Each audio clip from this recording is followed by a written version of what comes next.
Of course, we're here tonight to talk about a conflict, the Israeli-Palestinian conflict, and I would like to ask you, Ambassador Devon, to start with your opening statement now. Well, first of all, great pleasure to be here tonight. Maastricht is a great city with a lot of history. I don't know how many of you are aware of the fact that already the Romans, they discovered the city much before you. And if you want to be particularly nice to your boyfriend, girlfriend, partner, you should take them to the Delon Hotel. Downstairs you'll see ruins from the Roman era. So not only that you are going to enjoy a lovely meal, the ambiance, but you will be surrounded by Roman ambiance. But, and it's true, by the way. It's great being here and to see so many of you so much interested, so public concern, interested. You want to get different perspective. And I'm very pleased to be here to share with you some of my opinions. Let me just say at the outset that I am often asked if I'm not optimist. I often ask whether I feel that there will be ever an agreement, peace agreement between us and the Palestinians. And my answer is that if I wouldn't have been optimistic, I wouldn't have been sitting here. If I wouldn't have been optimistic, I wouldn't be representing our country, because I would say there's no future. Yes, it is a long conflict, but if we judge this conflict and compare it to other conflicts which are going on today, we can maybe put it in the right proportions. Yes, it has to be solved, and it is solvable. The fact that both Dr. Nabil Abu-Znain and myself, we are able to speak, talk, participate in similar events, in joint events, I think is a testimony of the fact that there are so many of us on both sides of the border, that the quest for peace is so important for them, because it is the future of our people, of our children. We have children, grandchildren, and we would like to have the same that you in Europe went through. Think of Europe 70 years ago and think of Europe of today. Who would have imagined 70 years ago that Germany, France, England will be living side by side in such a harmony? And for me, this is room for optimism. And on top of that, just think of what happened to the Jewish people during the Holocaust. And if we today consider Germany as one of our best friends, everything is possible.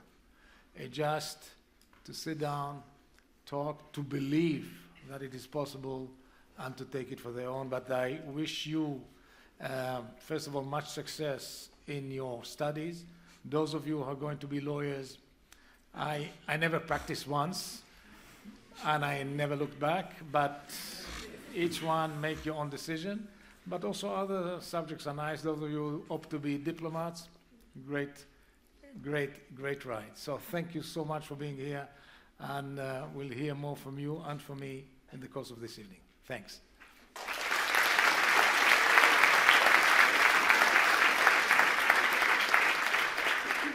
Thank you very much, Ambassador Devon, for your opening statement. Ambassador Abu-Znain. Thank you. Well, first, let me thank everyone who made this evening possible. Thank you for having me at Maastricht University. It is a great pleasure to be invited here again. When I was here in 2012, I hoped to come back with a better news about the Palestinian situation. Unfortunately, that is not the case. Palestinians are still struggling for their basic human rights. In 2014, we witnessed the attacks on Gaza.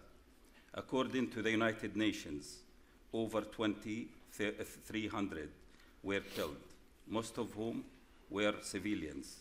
539 children died, and over 10,000 people were injured. 7,000 homes were destroyed. Today, Gaza still lies under siege, under inhumane conditions, and without access to clean water. Recently, around 200 Palestinians were killed in the West Bank. Most of them are children, 14, 16 years old. Amnesty and the Human Rights Watch stated many of them were extrajudicial executions. Hundreds of children are arrested, joining the ranks of almost 7,000 Palestinian prisoners now in Israeli jails. I wish I could bring you better news. Since 2012, the Israeli occupation authorities have built or approved over 30,000 new settlement units. There are almost 100,000 settlers in the West Bank and Gaza, including East Jerusalem. If you visit Palestine, you will see settlements on nearly every hilltop. Former Israeli Prime Minister Sharon urged the Israelis in 1988 to, quote, "Run to the hilltops and grab as many as you can. Everything we take now will stay ours. Everything we don't grab will go to them." It is exactly what is going on today. These settlements not only rob Palestinians from their lands, but when the Israeli military forces are deployed to protect the settlements, Palestinians lose their freedom of movement. The extensive military presence reinforces Palestinian fear that the Israeli control and occupation of their land will continue. The settlements and the apartheid bypass roads for use by settlers only chop the Palestinian territory into small pieces. The settlement policy makes it almost impossible to have a viable Palestinian state. For 50 years, multiple generations of Palestinians have been living under brutal military occupation. Let's not forget the 750,000 Palestinian refugees who were forced to leave Palestine when Israel was created in 1948. They were expelled from their homes and have been living in refugee camps under miserable conditions ever since. Since that day, the Palestinian people did not have one single day of justice. Dear future leaders, despite all these difficult circumstances, I'm still hopeful. One of the main reasons for my hope is you, the youth, young people all over the world with a vision promoting bridges, not walls, the idea of justice over inequality, dignity over humiliation, and liberty over oppression. I encourage you all to join the community of individuals supporting peace and justice, and to stand up for the Palestinian rights for self-determination and statehood. I want to finish my opening statement by a quote of a famous American author and social activist, Helen Keller, who said, quote, social justice can never be attained without a sense of responsibility for each other's welfare. Finally, let's work together for peace and justice. Let's fight against wars and occupations. Together, let's bring freedom and dignity to all. Let the Palestinian people enjoy peace and freedom in their land, Palestine, the land for peace. And thank you.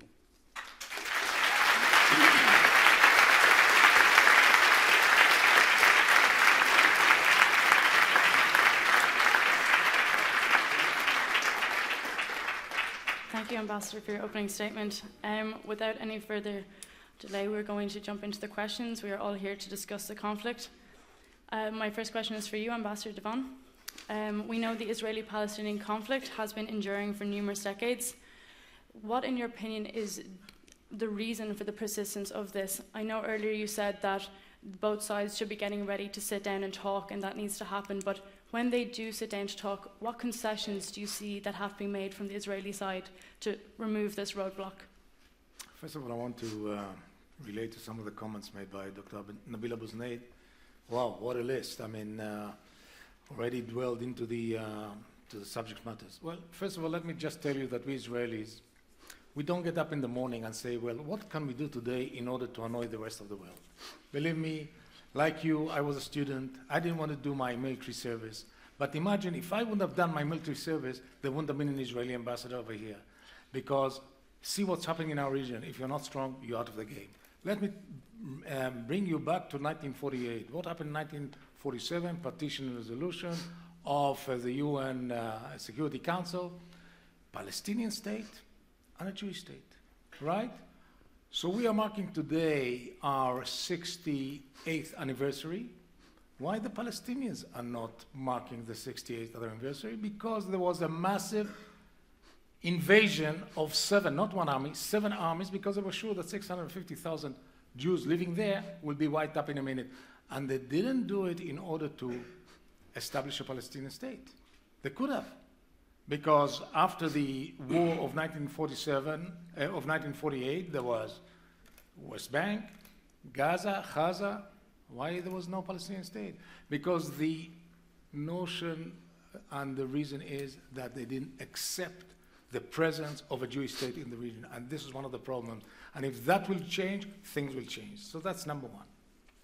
Number two, you will hear a lot about settlements. You know, this is always the mantra, settlements. First of all, we are saying settlements, they're on the table to be discussed when discussions will start, but discussions are not starting yet, unfortunately, and I'll tell you why. But Ariel Sharon, which was mentioned before, how many people remember that Ariel Sharon was the one who removed all settlements from Gaza, all settlements?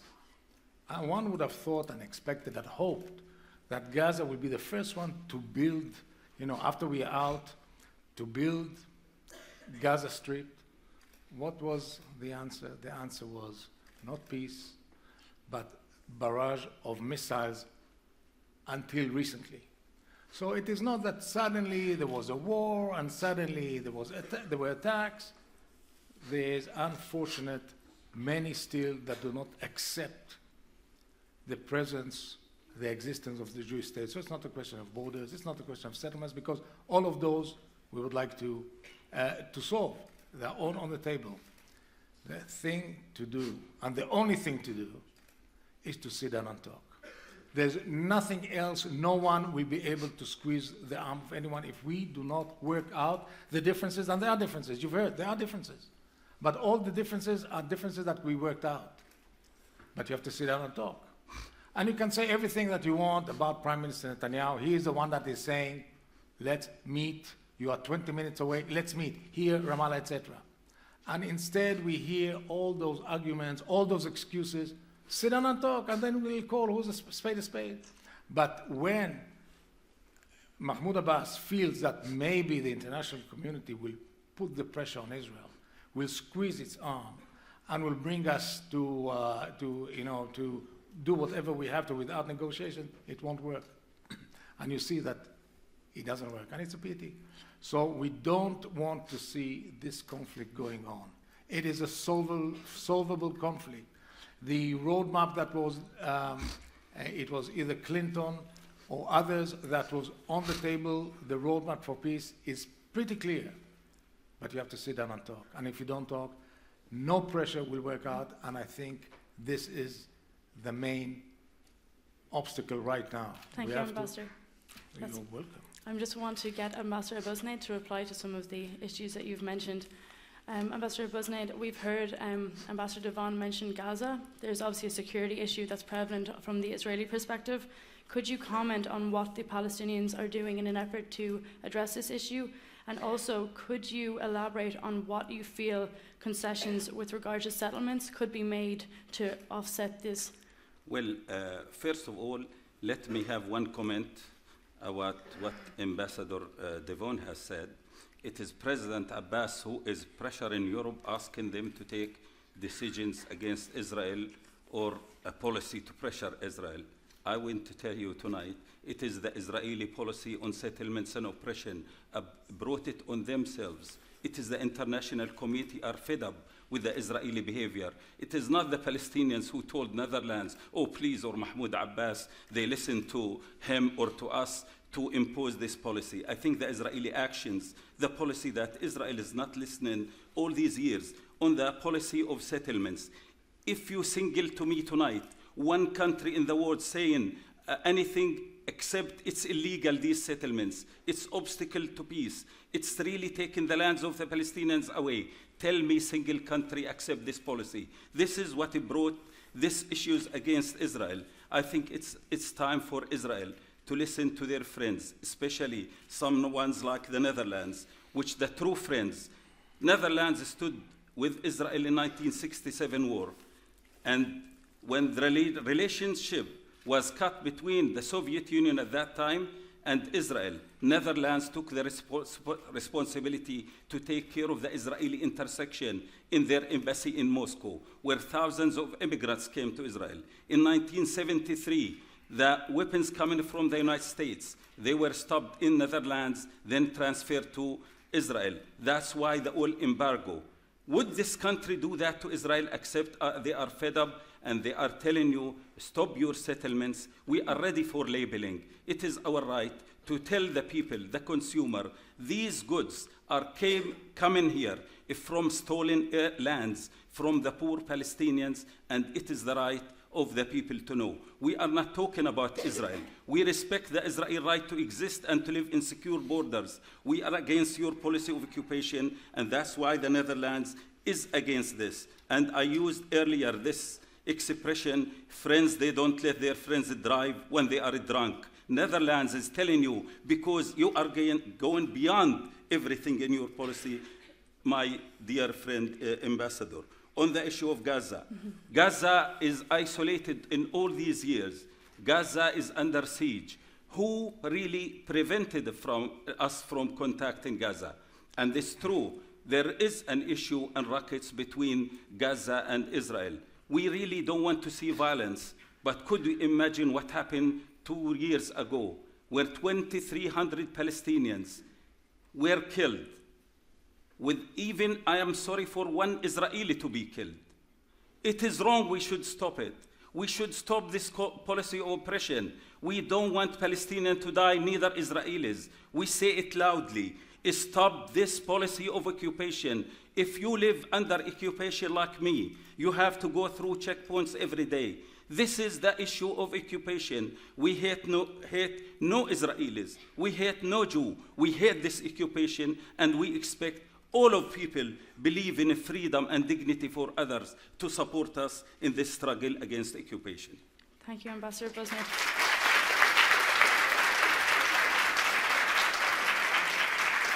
Thank you. So far we've gotten an overview of some of the really pressing issues. Would you like to respond? Yes, I'd like please, to relate briefly. to 1 or 2 points. Yep. Between 1948 and 1967, there was no one single settlement. One single settlement. Still, no recognition of any of the Arab states of Israel. No recognition, total boycott, violence. So, again, you can talk about settlements, but this is an issue that, as I said, has to be solved, but this is not the core issue. To sit down and talk, and everything else is just to take one, to blow it out of proportion, because if we go down and boil down to it, it's not an obstacle to peace. We showed it in Gaza, but it didn't help. And we are willing, like every other issue, to deal with it. This is not the issue. Also, there was a reference to refugees. We had our own refugees. We didn't keep our refugees.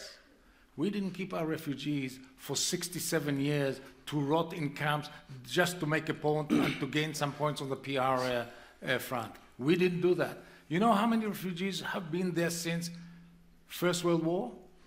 Since First World War, there were about 150 million refugees. Do you hear any other group of refugees that are rotting? And it's only one group that, unfortunately, were used and misused and abused by Palestinian leadership and the Arab world to kind of squeeze sympathy. I think it is so cynical. I think it is so cruel, because it could have been solved. And unfortunately, again, think this is all the issues that have been mentioned are issues to be solved, but the most important one is acceptance. And until we won't see that, unfortunately, we don't see us, we don't see someone, we don't see Mahmoud Abbas heeding the call of Prime Minister Netanyahu, let's sit down and talk. Ambassador Devon, thank you. We're going to have to move on. We will come back to some of the points you made later, and I'm sure in the question and answer period, but we have to keep, we have a couple of other important questions to ask. we have outlined some issues that are really, really aggravating this conflict, the issue of the settlements, and obviously on the Israeli side as well, security, but there are other important issues involved in it. Yeah, another issue that I would really like to touch upon is one regarding a group that's actually one of the most important ones, which is the youth. You've actually touched upon this in your opening statement, Ambassador Abu Zunaid. There are now, obviously, among our audience members, some young Israelis and Palestinians, but there are also many Israeli and Palestinians, obviously, in Israel and Palestine caught up in this conflict. In your opinion, what is their role in this issue, and what opportunities do these young people have to influence the situation? Well, first of all, if you allow me to make one comment, I can't believe at this audience that the ambassador would deny refugees their right, which accepted by international universal law that refugees should go back to their homelands when they are safe to do so. I can't believe you think this is a propaganda. Unbelievable for refugees to be treated this way. Palestinian refugees, it's by United Nations resolutions, they should go back to their homelands and Palestine and compensated. We can discuss it later. But on the issue of the youth, I will tell you, unfortunately, the Palestinian and the Israeli children are not treated fairly. Israeli children are forced to go to the war, to go to a checkpoint. When I pass an Israeli child, believe me, 18 years old, carrying all these weapons, scared from Palestinians, put in a checkpoint, ready to shoot, I feel sorry. I look to my son Adam, he is the one. I said, when they will wake up to say to this kid, enjoy the beaches, leave the occupation, live your life. Believe me, this is personally, when I see these young Israelis on the checkpoint, believe me, 18, 19, 20 years old, this is not what these kids brought to go to wars at this age. Under the name of security. Security would come, peace with your neighbors. Believe me, all these weapons will not bring security. Security with justice to your neighbor. And we are ready for that as Palestinians. For the Palestinian young youth, unfortunate, the only thing they saw from Israelis, checkpoints and military occupation. Could you imagine if you are Palestinian students and you have to go through checkpoints, to be humiliated daily, how you would feel, what you would do? And we are seeing the frustration recently on young people really are fed up with the occupation. When you see a young girl with 14, 15 years old carries a scissor, this is unacceptable to us. This occupation is not destroying the Palestinian life. This is destroying Israel and the image of the Jews who stood through history with the human rights. Unbelievable that we would be oppressed from a people who suffered through history. And now today, we again, I speak on behalf of the Palestinians. I represent the Palestinian leadership. Yes, you have the right to live in secure borders, in security, with all the Arab countries willing to support that. But my friend, it would be difficult to get security while you keep the occupation. I think we should think again how we can be together and give the chance to our children to really to have life. And I encourage Israeli youth really not to serve in the occupied territories, to serve Israel, really by all these means, and to say enough, I am not willing to go to oppress other people and be part of occupation. This is my message to the Israelis and my message to the Palestinian youth. Get your hand extended to the Israeli youth with you to end this occupation together so our children, Israeli children, and you can live in better world than what we are in now. Thank you very much, Ambassador Abu Zunaid.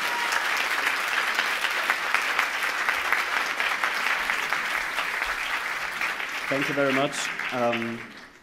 Ambassador Abu Zunaid just touched upon some of the issues that I would really like to get your perspective on, Ambassador Devon. One of them is the fact that young Israelis have to go to the army. What do you think does this do to their role in the conflict? If we wouldn't have been doing our army service, there wouldn't have been a state of Israel. I wouldn't have been here. As simple as that. I mentioned before, up to 1967, there was no occupation, there was no peace, there was no recognition, there was hostility, there were wars. How do you explain that? So we, from day one, unfortunately, we had to fight for our existence and see what happens to other countries in our neighborhood. See what's happening. It's not that we are just, we wanted to be the machos of the region, that we wanted to be strong. If you're not strong in our region, unfortunately, you're out of the game. So I, myself, of course, I would have liked to be a student like each and every one of you by the age of 18. I would have loved to. But I had to do it because I knew why I had to do it. Because we are the one to protect the people. And here we're talking just about the Israeli-Palestinian conflict.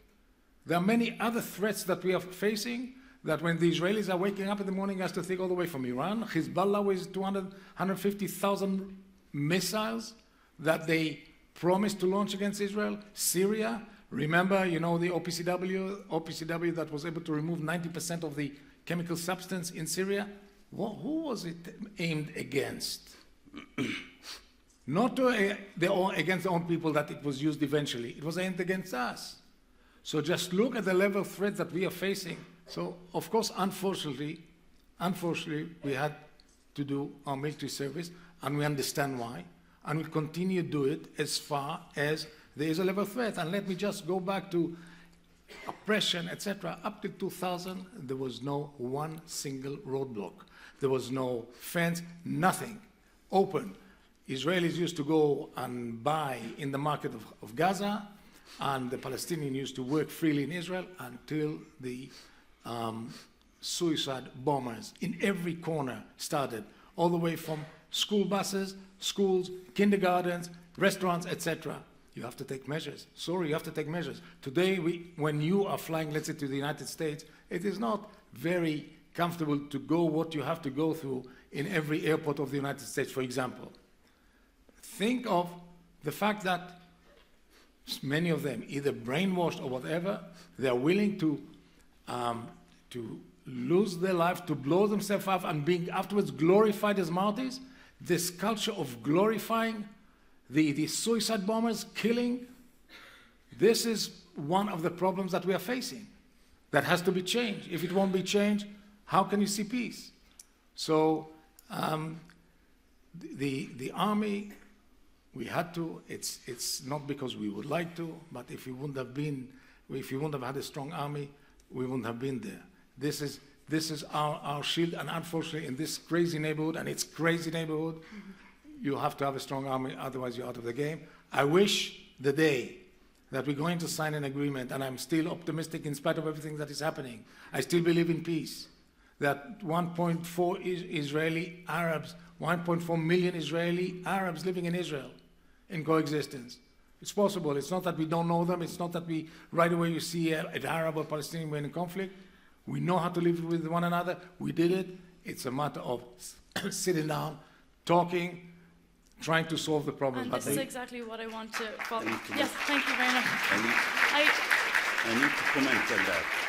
Okay, can I ask you to comment after? I want to comment on this, please. Can I get a brief comment? Yes. Well, first of all, to my future neighbor, my friend Haim, my advice, don't invest in security, invest in peace, because military could be deceiving. And think of peace to invest with the Palestinians. You mentioned Palestinians did bombing in Tel Aviv. Can I tell you, Palestinian families were burned alive? Was it true? Well, they were asleep, families were burned, the whole family. Is this what we want? We condemn them. We consider them as terrorists, unlike glorifying terrorists on the other side. Can I go back? I don't want to argue. Please. I'm sorry. Please, we will have time for questions and answers at the end. Can I finish? Don't worry. Can I finish? You are making a debate. What's his name? The one went to the mosque in Hebron Goldstein. While people were praying, killed 30 of them, 100 injured. Did you know you have a monument for him in Kiryat Arba'a? He's a terrorist. He's a disgusting, despicable You human built being. a monument. You are- Ambassadors, We didn't- I'm we sorry, didn't- Ambassadors, we I'm didn't- going we to have to didn't do it. interject Yes, for a moment. Maybe somebody. Thank didn't do you, it. Ambassador Devon. I apologise to it's, interrupt you interesting. both. It's, I want to draw back to this discussion. We could have a long debate here about the issues, and I know That's the idea. it's a very sensitive topic. That's the idea. He is right. He is right.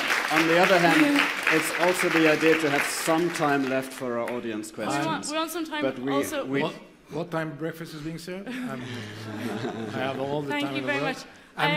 I'll be giving up a dinner at the Delon tonight, but you shouldn't miss it. I'm willing to stay all I'm night. not willing to give up that dinner.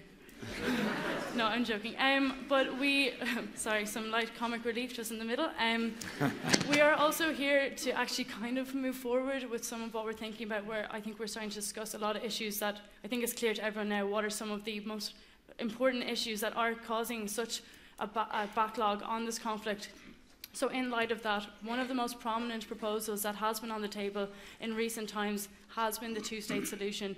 When we're looking forward towards peace, Ambassador Devon, I will ask you simply, what is your perspective on the two-state solution?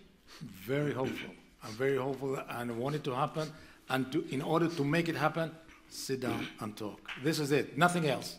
Sit down and talk, and in order to reach the two-state solution.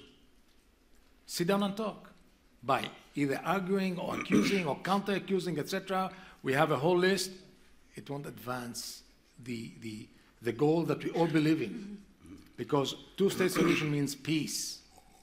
And that's what we want. And just a follow-up question on that.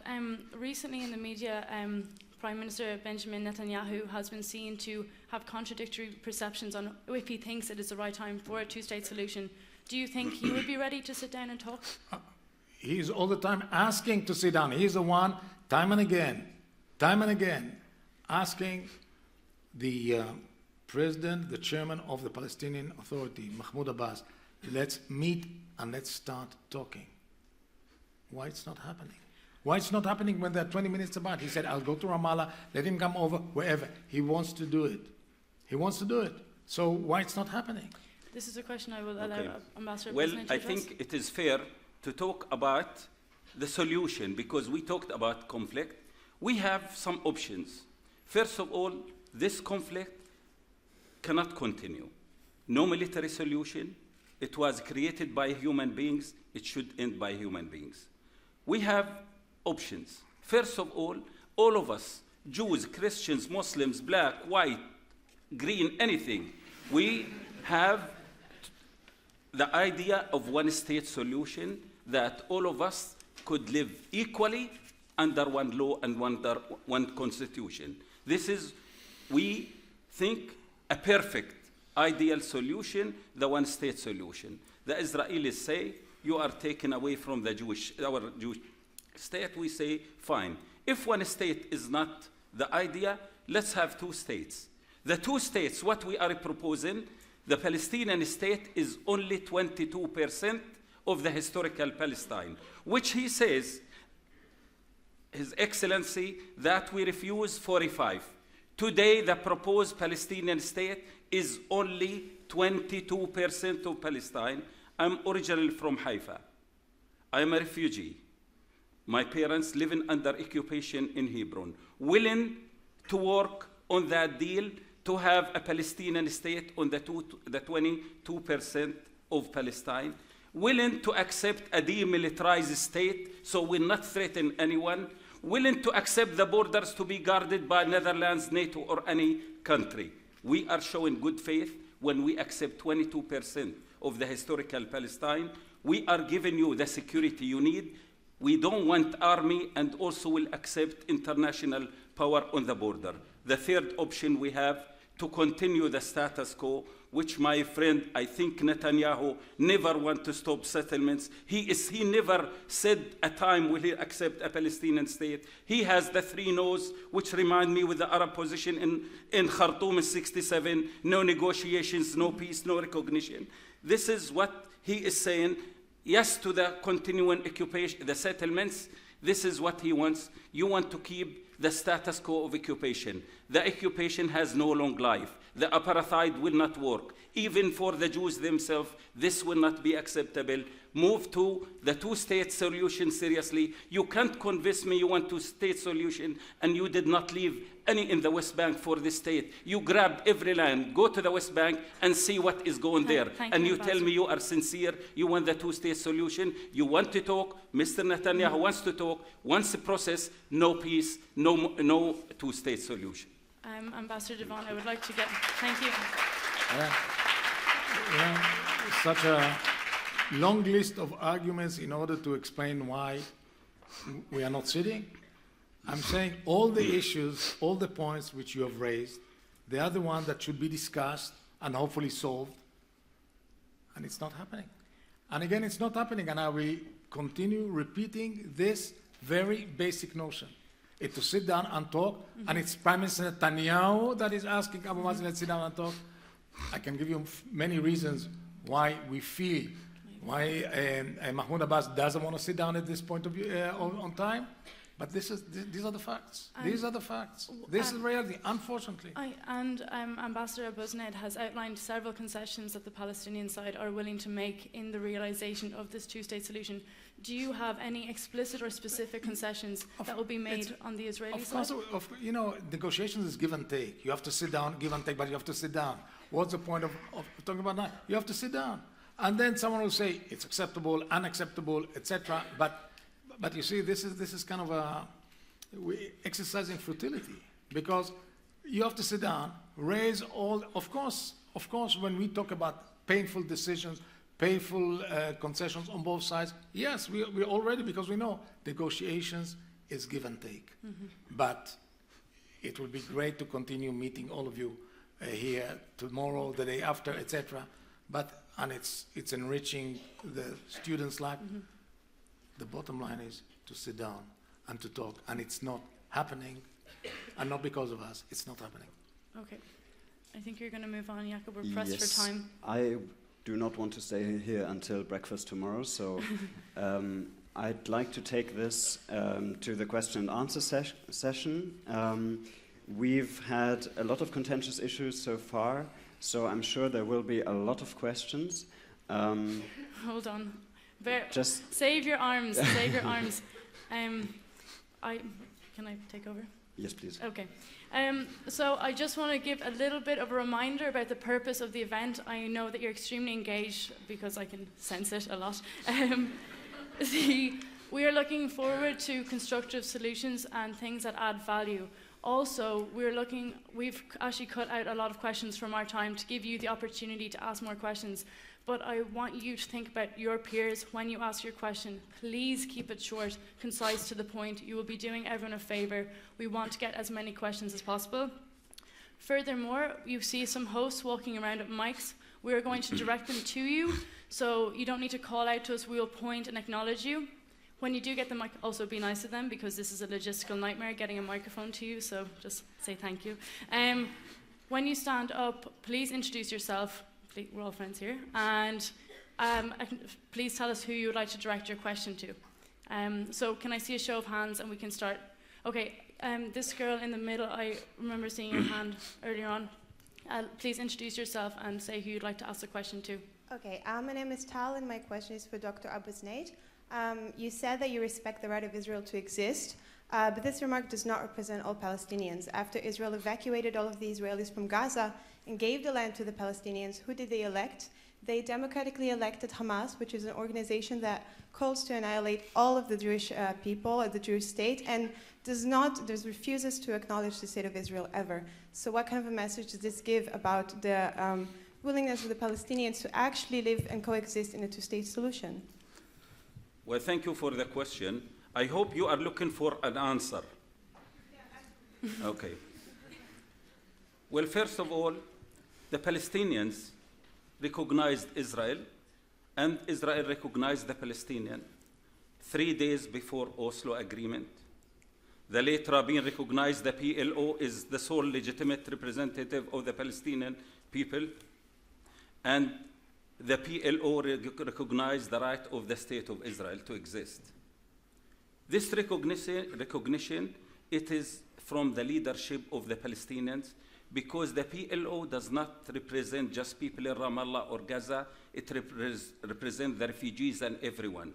And the president of the PLO is President Abbas. So if you are looking for someone to talk to, I'm sure he's in Ramallah, but you are saying he is weak. This is what the Israeli logic. And then we have a terroristic group in Gaza. We don't know whom to talk to. These are terrorists. This is a weak government.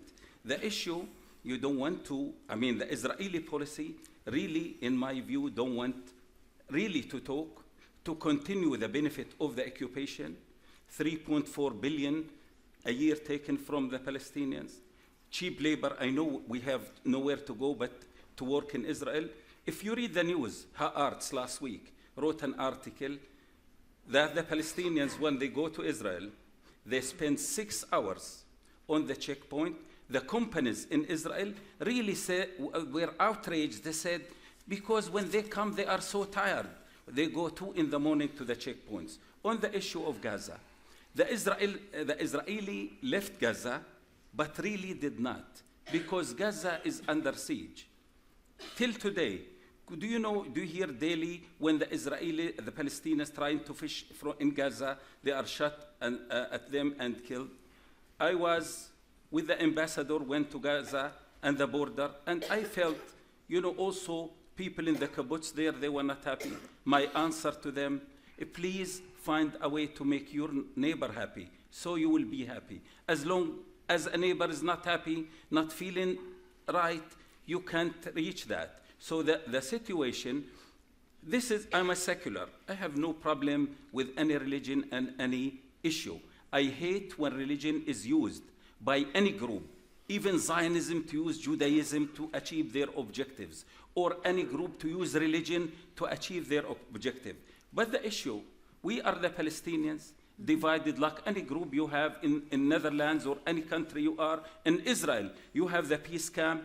Could you imagine, in Haaretz yesterday, 48% of the Israelis asked for the expulsion of the Arabs, Israeli citizens in Israel.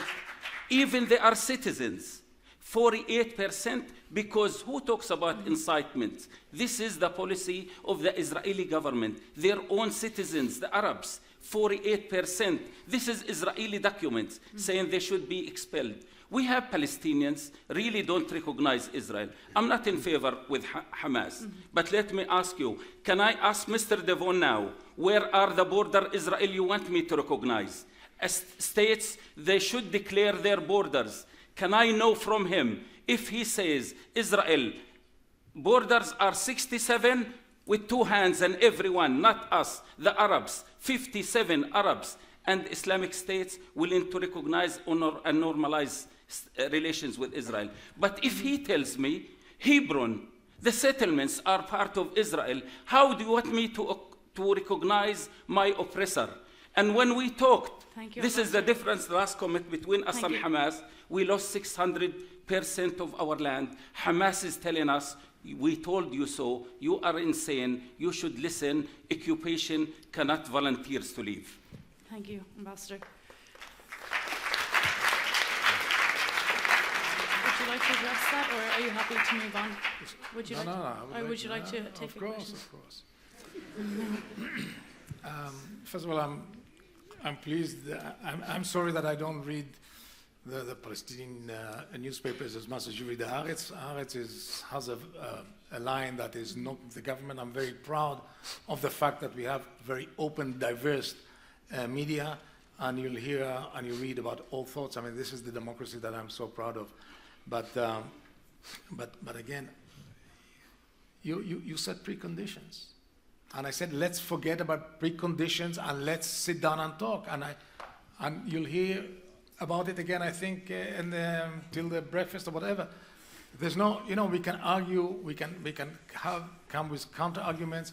This is not the case. Borders are one of the issues that have to be discussed, like settlements, like water, like energy, like security, everything else. Jerusalem, refugees, right of return. All those issues have to be discussed. And where to discuss them? around the negotiating table, and it's not happening. Just one word about Gaza, because we hear all the time about Gaza. Just look at the border of Gaza and see how much border is with Israel, how much border is with Egypt. So is there a siege? And if there's a siege, why there's a siege? Are the Egyptians by any chance closing the borders? The only borders that are functioning, the cross borders, are between Israel and Gaza, where hundreds of trucks are passing back and forth per day. Hundreds of trucks. You should go and see. We saw it ourselves, by the way, together, because we accompanied Foreign Minister Kunduz. So siege sounds very good. Siege sounds, again, when part of the arguments, the accusations, etc. But if we're going to have a list of accusations, we'll be so busy accusing one another, so really then we won't have time to sit and talk. So let's end the accusation and counter-accusation, sit down and talk about all those issues that you have pointed out, that we are pointing out. Otherwise, we'll get nowhere, and you will have another session next year. Hopefully. We have... Yeah, thank you very much, Ambassador Devon. We have another question in the third row over there. Just before you speak up, can we have another show of hands to choose the next question? Oh, yeah. Okay. All right. Go ahead, speak up and make it short and sweet. And introduce yourself. And introduce yourself, obviously. Yeah, my name is Achiad. I'm from Israel. I study here in an international school in a United World College. And I would like to ask, actually, both of you. Okay. I mean, if we look at Israeli-Palestinian conflict, and if we look at the region, you can see that right now we hear many reports about Israel and hidden connections between Israel and Arab countries, and of course that we such as Saudi Arabia and countries which are against Iran, and we also hear about Hamas and about the fact that Hamas is associated with Iran. So if the issue between Saudi Arabia and Iran is on the table, and if this issue is actually an integral part of the Israeli-Palestinian conflict, it is becoming an integral part of it. Shouldn't we maybe, I don't know, look at a bigger picture and having a regional agreement instead of only a direct one between the Israelis and the Palestinians? Because, I mean, the Israelis and the Palestinians, they were trying to discuss with each other for 68 years nearly, and nothing really happened out of it. Okay. So maybe it should be regional. Thank you very much for your answer, for your question, actually.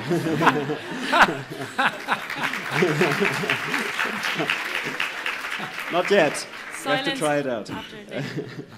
Would you like to answer to that, Ambassador Devon?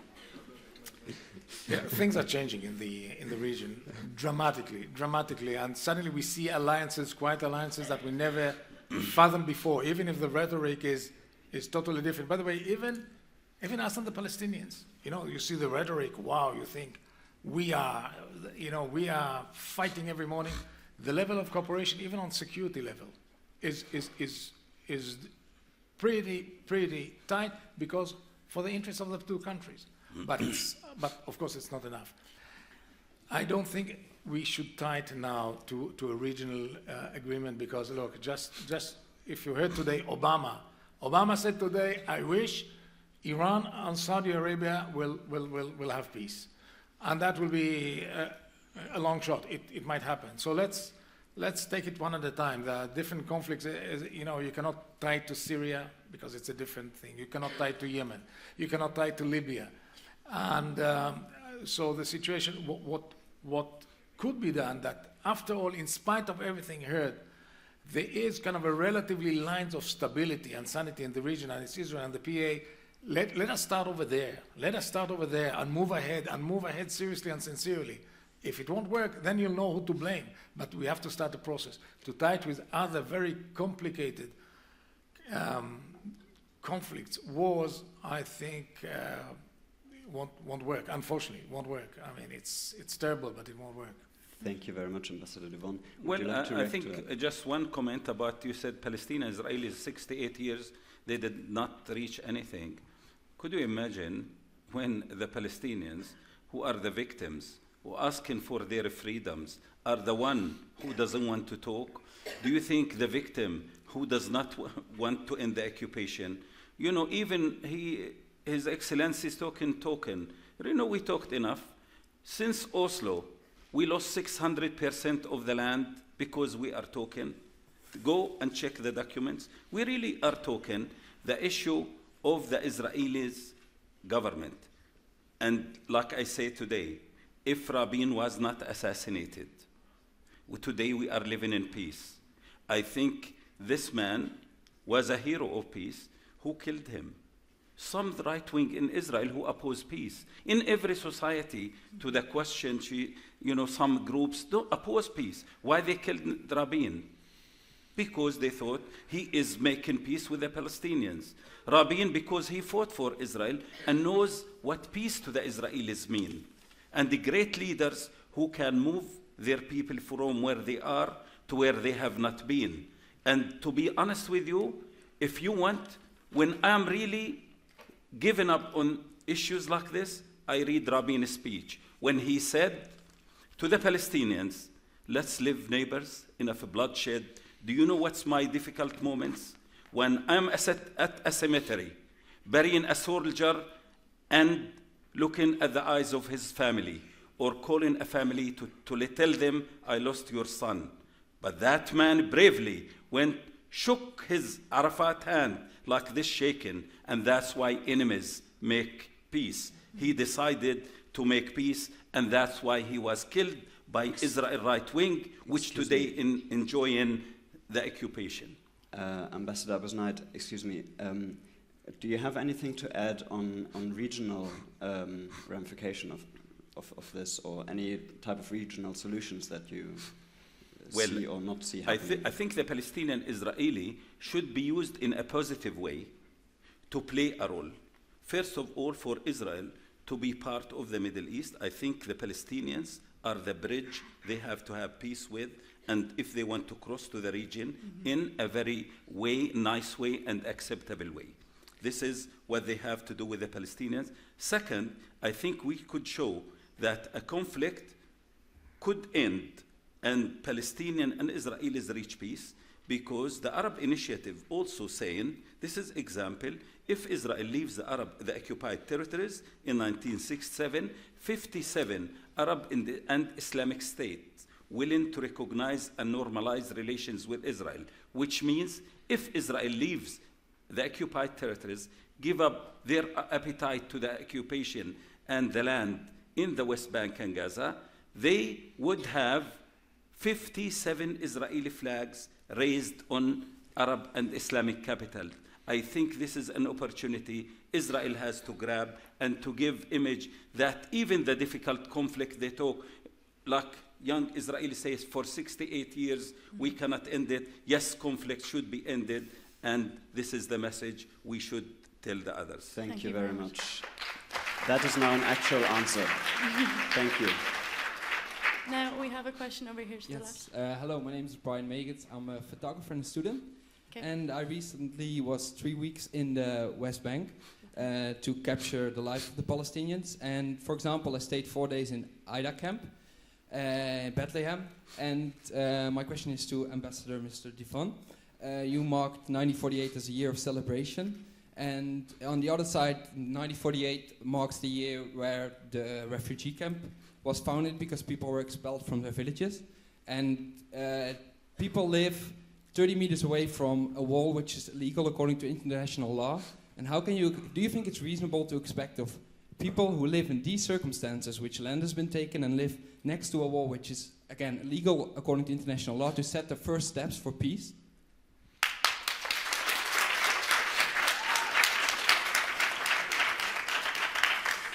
Again, if you watch the 100 years and the different conflicts, just notice how many refugees there is, unfortunately. Every war, every conflict, one of the ugly results, refugees. Now, Jews were expelled in 1948. Jews were expelled from there. You know, if you talk about Gush Etzion, maybe you visited, maybe you know. Gush Etzion was a Jewish villages living there, all were expelled. All the Jews from the Jewish quarter and many other places, from Kalia, next to the Dead Sea and more. They were expelled because, unfortunately, this is a result of a war. So there were refugees on both sides.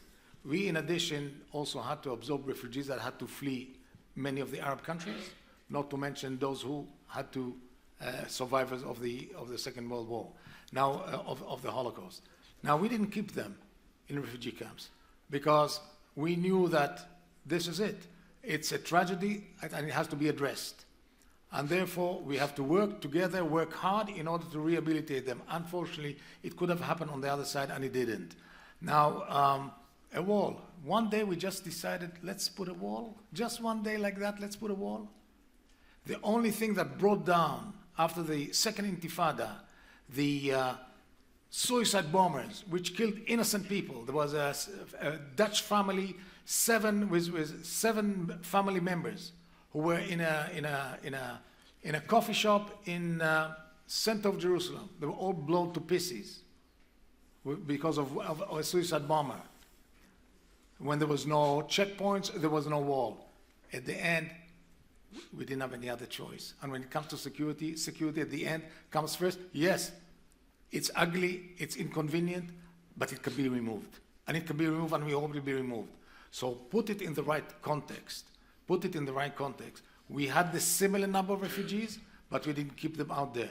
Yes, everyone wants to go back to his home. You know how many refugees between, let's say, India and Pakistan after 48 war? 15 million. 15 million. 7 million Muslims went to Pakistan from India, and 7 million, mainly Sindhis, Hindus, went to India. Do you hear about refugee camps? No, of course they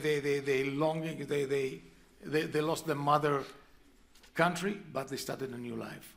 And isn't that our role, to help everyone to start a new life? With all the 150 million refugees since the First World War and before? Can I make a comment? Yes, please. Thank you.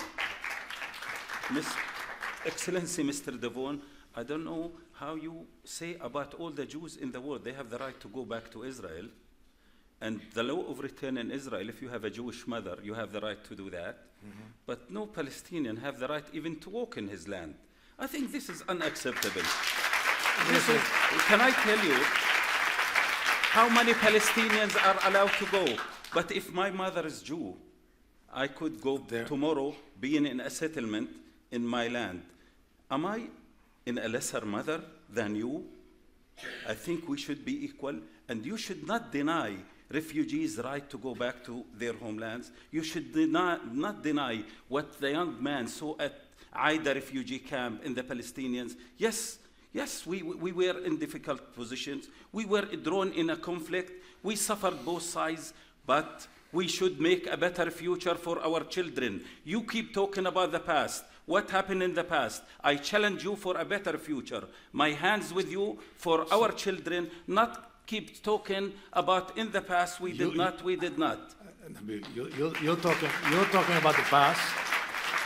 You're talking about the past, and I say for the sake of the future, let's sit down and talk. But and not give a great opportunity for students to enjoy our debate, which is great. But let's sit down and talk for the sake of the future. The one who brings the past, and some of the figures of yours, which I don't understand, doesn't make sense, saying 100% of land it's 100% of land is 100%, 600. But we can discuss it later. What I'm saying is, yes, there's a conflict. Conflict has to be resolved. Only way to do it by two leaders sitting down and start talking about all those very difficult issues. And as far as it doesn't happen, and we're willing, as far as it doesn't happen, I don't see us moving ahead. And this is the tragedy. This is the tragedy because it's solvable and you know it. We have another question. Sorry, if you just wait, we have a question already. The microphone is already with someone. Yeah. So my question is directed to Mr. Devon. Sorry, could I just get you to introduce yourself also? Yeah, sorry. Please, my name is Iman Lagmari. I'm part of SJP, Students for Justice in Palestine, here in Maastricht. So. Okay. When in 2014, Moshe Feigling, the Deputy Speaker of the Knesset, could call for the extermination and concentration of the Palestinians in Gaza, when in 2015, Ayelet Shaked, who called for the genocide against the Palestinian people, is appointed Justice Minister of Israel, can you still say that really the Israeli state is trying to achieve peace. But that's not the only question I have, but I'd rather like you to answer why, if Israel really wants peace, why are there still settlers, Jewish settlers coming to Israel? Because you didn't answer the question by the Palestinian ambassador, so I'm asking you again. And why is it that Israel is calling for Jews? Sorry, just this question. Please, Wrap it up. Is calling for the Jews to come to Israel and live there, and they are granted the Israeli citizenship, while Palestinians are called stateless. I cannot understand that. And Thank you very much. First of all, Thank you. well, Before you answer that question, thank you very much for your questions and your interest. Can I just confirm that you would like the second question that you asked to be responded to directly? The one. Can you repeat the second question? no, Actually, my question was just whether, I want to know whether you really believe that Israel wants peace, because my arguments say something yes, else. but you based your arguments on the wrong facts. Number one, wrong facts. Now let's go back to the right of return, which was also because when you're talking about our minister, no, absolutely not. That's statements that are official statements by Israel.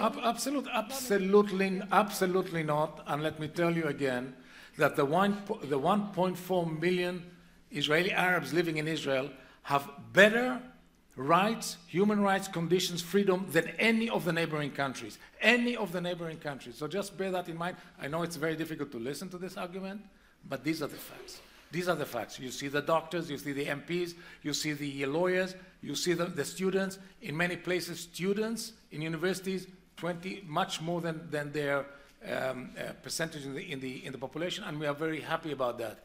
The Supreme Court judge, he was the one who sentenced our former president. I'm not happy about that. Israeli Arab. He was heading the bench that sentenced a former Israeli to jail, and no one said a peeps. So according to your thing, impossible. So these are the facts. Number two, right of return. Right of return is the basic notion on which State of Israel was established. And remember, the State of Israel was established following the Holocaust, when Jews were persecuted all over, when 6 million were killed here in this continent, 6 million were murdered, and therefore that was the purpose, and therefore the partition resolution of 1947. You can say as much as you want, but these are the facts. Partition resolution talking about Jewish state and a Palestinian state. Jewish state and a Palestinian state. So this is the nature of the State of Israel, with full respect and full equality to any other citizens. And you're welcome to visit and to see it for yourself. These are the facts, not what you would like to quote, which is totally distorted. Can I make a comment? Yes. Let's hear Ambassador Just Abusnait's answer one to comment about this. I think the ambassador. Okay. About what? Okay. About the legal settlements. What's your position?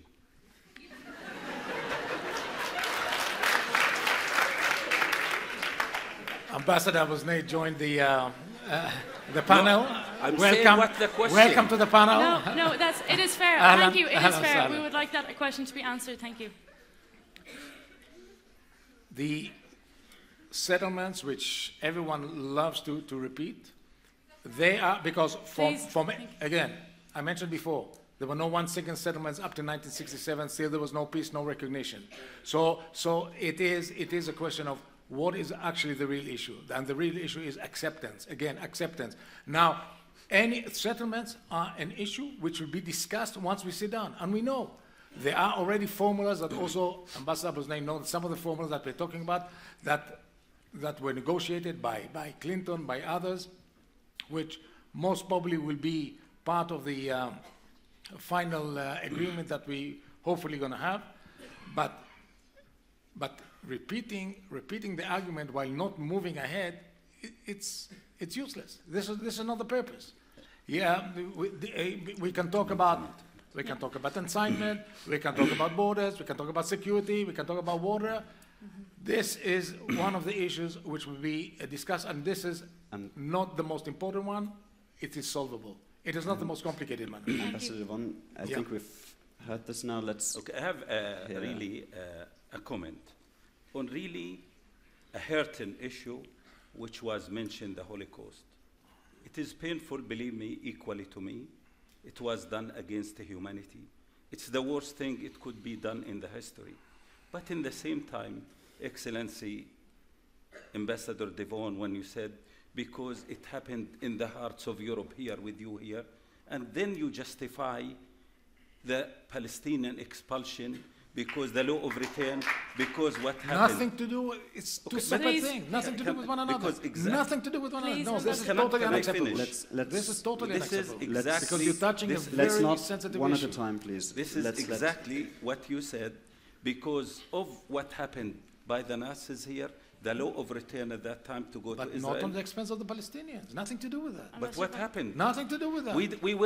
Okay, nothing to do because we have nothing to do with the Holocaust, but we paid the expense. It came because it was in the history, I think, against the humanity. And I believe, honestly, we were the victim of the victims. No. You are paying, wait, you are not the victim of the victim. You are the victim of the leadership of the Palestinians and of the Arab World of 1948, that rather than say, wow, we can also establish a Palestinian state alongside the Jewish state, your leaders decided to invade. So you're not a victim of the victim. You are, wait a minute. You are the victim of the leadership of the Arab world, of Abdel Qadir al-Husseini, that was he idolized Hitler. This was the leadership of the Palestinians. This was the leader of the Palestinians then. Let's not forget that. Can I mention something? You can, Corrected. a brief point, Briefly, and then we one have thing. to move on. Thank you, Ambassador. Mr. Ambassador, you said the Arab invasion. Can I tell you, do you know anything about Deir Yassin massacre? The Arab countries came in after we were massacred in Deir Yassin. Tell me the date and before when Deir Yassin happened. Go check the history and see Deir Yassin massacre by the Haganah and Irgun. Tell me about King David. Tell me about the British. Tell me, yes, there was a conflict and the Arabs came in to really save the Palestinians. That's a good argument. It doesn't work. The fact that there were ugly incidents, I agree. Ugly on both sides, I agree. Deplorable, I agree. But the invasion, the Iraqis, the Lebanese, the Syrians, the Egyptians invading. Ambassador, we're going to have to. I'm sorry. I know this is again. But it's important. We'd really like to move on to the next we question. We will lose track of time. We will talk about these issues, but we have to move it on. We have a question up here. Please, we are so running out of time. Can you keep the question like brief? I see that notepad you're holding. Can someone activate the microphone? Yep. Okay, like first, let me introduce myself. Yes. My name is Mohammed. I'm Egyptian. I'm one of. Can you speak into the microphone? Oh yeah, I'm sorry. I'm so sorry. My name is Mohammed. I'm a master's student in the United Nations University. I'm Egyptian, one of those people who invaded Israel. And my question is, I really appreciate your hypothetically optimistic vision about the peace in the Middle East. But, and you stressed repeatedly that we have to talk, to sit together and talk. And you know that Israeli and Palestinians has been sitting together and talk since the 90s, since the assassination of Isaac Rabin, and nothing happened. And we can sit and talk forever. And let's shed the light to your respected government. Mm-hmm. And you know the problem is not about sit and talk. It's about the three main issues of the Arab-Israeli conflict. It's about refugees, Jerusalem, and the borders of Israel. These issues, these three main issues that Israel, can we have a Israel question? don't want to negotiate about. Who's the question to? Yeah, my question is, to whom? also what about the Golan Heights? I mean, why Also, do you still occupying the Golan Heights, by the way? First of all, it's a question for Ambassador Devon. The Golan Heights, we should give it to what? To Al Qaeda back, to the opposition, to please, Syria, if you to wouldn't mind? Hold on 1 second, Jabhat sir. Nusra. Who Can I exactly? just continue? Could we just have the question, please? Oh yeah. Don't you think that all the alleged concerns, Israeli concerns about peaceful Middle East is a question now? After all of this? Absolutely not. Maybe try to think through the eyes of the Israelis. Try to think why actually, because you were talking about the government, why actually the average Israeli voted the government of Netanyahu. Because, and I'll tell you that the Israeli-Palestinian conflict, as important as it is, as has to be solved, it's not number 1, 2, 3, or 4 on the level threat that Israelis, rightly or wrongly, but probably rightly, think about. Because again, it's Iran going nuclear, just launched missiles, ballistic missiles against Israel. Then you have Hezbollah with 150,000. No army, by the way, in Europe that has 150,000 missiles towards Israel. Then you have Syria with the lovely neighbors of Syria. Everyone is gassing one another over there. Number 4 is Hamas with rockets and tunnels. Still, rather than building Gaza, they are, by the way, ask your government what they're doing with Hamas these days. But rather than ask them, read the newspapers. But they are not building Gaza, they are building tunnels of terror. And only then, so these are the list of priorities and threats that the average Israeli has to think of. And he says, rightly or wrongly, needs a strong government that will face those challenges. And it doesn't mean that we don't want to have a peace with the Palestinians, on the contrary, but I'll repeat it again and again. We have to sit down and talk. And it's not happening. We get all the arguments, why not? And I say, yes, let's sit down. I will cut you off. We have time for 2 more questions. They've been selected already from the audience, so I apologize. And also, we're going to keep the answers, ambassadors, to these questions really brief because we're actually over time now and we will have to wrap up really briefly. So we have one question here. Just quickly introduce yourself and who you'd like the question for. Is this on? Okay, good. Yep. So hi, I'm Amira. I'm a law student at UM. My question concerns the cultural aspect, basically, since in the end we're all people, and specifically the youth. Please, this is directed to Mr. Devon, please. Sorry, yes. Now, you've both alluded to the youth, and Dr. Abu Zunayd said that Palestinians' youth should extend their hands to Israeli youth. Mr. Devon expressed his belief in coexistence. Now, in the light of, for example, the recent study that we've talked to before, how would then you would suggest to overcome this hate that seems to be so ingrained on both sides? And in practical terms, how to overcome this in the public, in the youth, in order to facilitate this coexistence? Thank you very much. Thank you. This is the million-dollar question. It has to go both ways. Top, bottom, but bottom up. Because it is not just for the leaders to sit down and set an example. It's the people to people. And it doesn't happen too often. I mean, there are programs, there are partnerships, there are NGOs which are working together, not enough. So it is a matter of really making even more of an effort to enable people to get to know one another. Although we are just around the corner, and when we go, in Jerusalem, it works because East and West Jerusalem people mingle. The good example again of the Israeli Arabs, I think it's a good example, but it's not enough because the average Palestinian, I'm sure, he probably hates our guts. The average Israeli feels that the Palestinian is out to get him. It has to change. It has to change. And when we talk about how to change it, what could be done, what you could be done, I would say invite from time to time Israeli and Palestinian students. Give them the platform to talk, to get to know other one, to remove stereotypes. We had a possibility to be in a very interesting research program between Al-Quds University and Hebrew University, where researchers were working together on one of the animal husbandry issues. You had to see how they worked and the friendship, because the minute you work together, or the minute there's a common interest, you develop friendship, you get to know one another, and we need more programs of that. And here, when you ask where Europe can do rather than punitive, not only to push the leaders to sit down together, yes, but to help bottom-up approach of bringing young generation to get to know one another. Thank you very much. Let's allow the one last question. We have the gentleman up there. We're going to keep the answer to this really brief, so I apologize that you're the person that's going to get this, but we're going to... I can still have a long question, right? No, no, you cannot. Absolutely. So as also the short answer as you can. And we'll wrap it up. Okay, first of all, I would like to thank you, too, that you both made the effort and came here to answer our questions.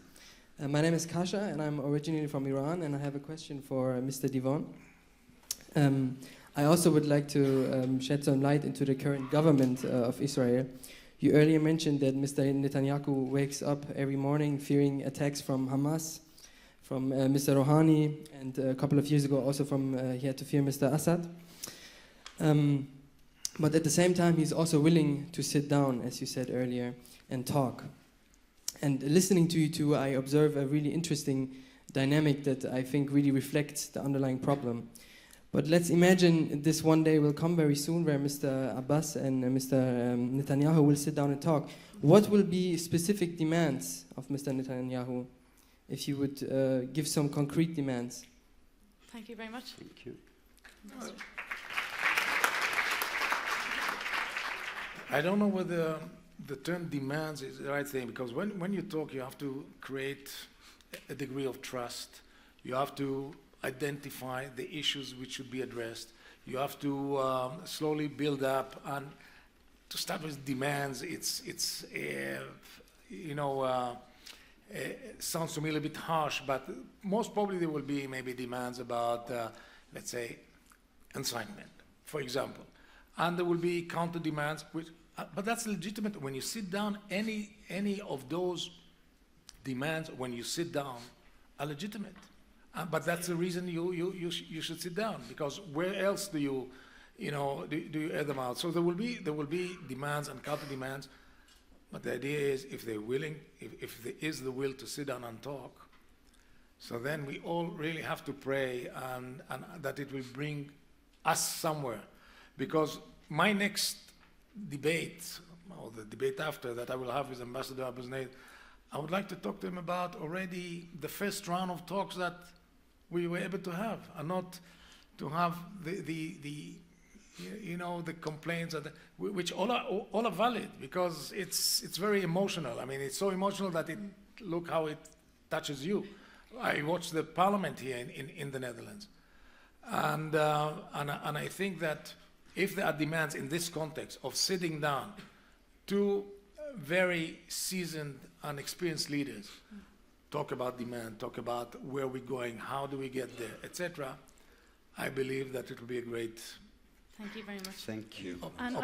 And just before we would like you to finish up with the response to that, I think. Yes. I think to this question about token, I think this is, I stated, there is no military solution, but negotiations. This is our position.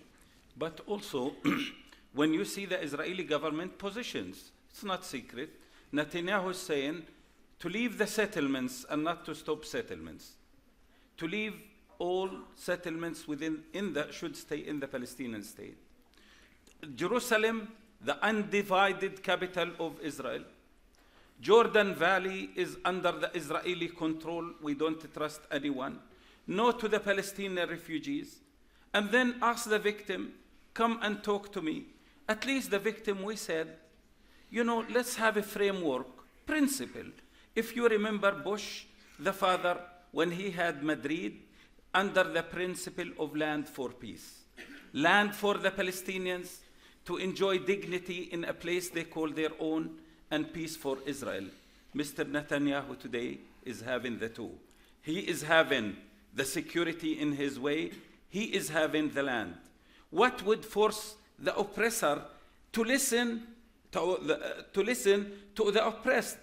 Don't we need to put framework? We demanded, let's have a principle to guide the negotiations. Let's have time. We can't negotiate forever. We know, honestly, the Israelis don't want to negotiate with us. They want to deceive you, and they say, we are negotiating with the Palestinians. What they want. And now, we are not negotiating because they don't want to talk. And every morning we wake up, there is no land left. Don't you think it is good to say, well, when I'm talking to the Palestinians, I'm going to stop land confiscation from them. How can we negotiate? And every day we wake up, land is taken from us. How can I convince Hamas and others we should support me, the seculars, that I am believing in living side by side with Israel?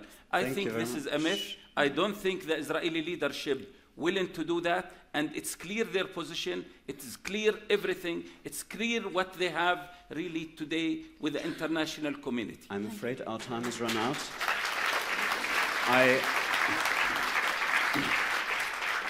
We have been discussing many issues. We've been discussing several types of solutions to this conflict.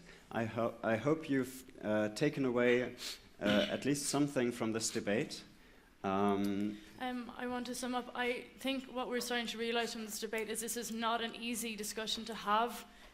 I think that's the main issue we've realized. It's very tough, and obviously the first thing that needs is communication on this issue. We are all connected to this issue, and I hope that you take something away from this and understand what is making this conflict so hard, and maybe lend some thought and be critical about what can be done moving forward, because there's obviously no concrete solutions here yet.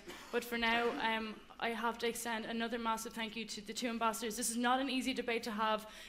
You've been a great crowd, and thank you so much. And thank you so much to the Ambassador Lecture Series for having us. Thank you. Thank you very much. Thank you, Ambassador. Thank you.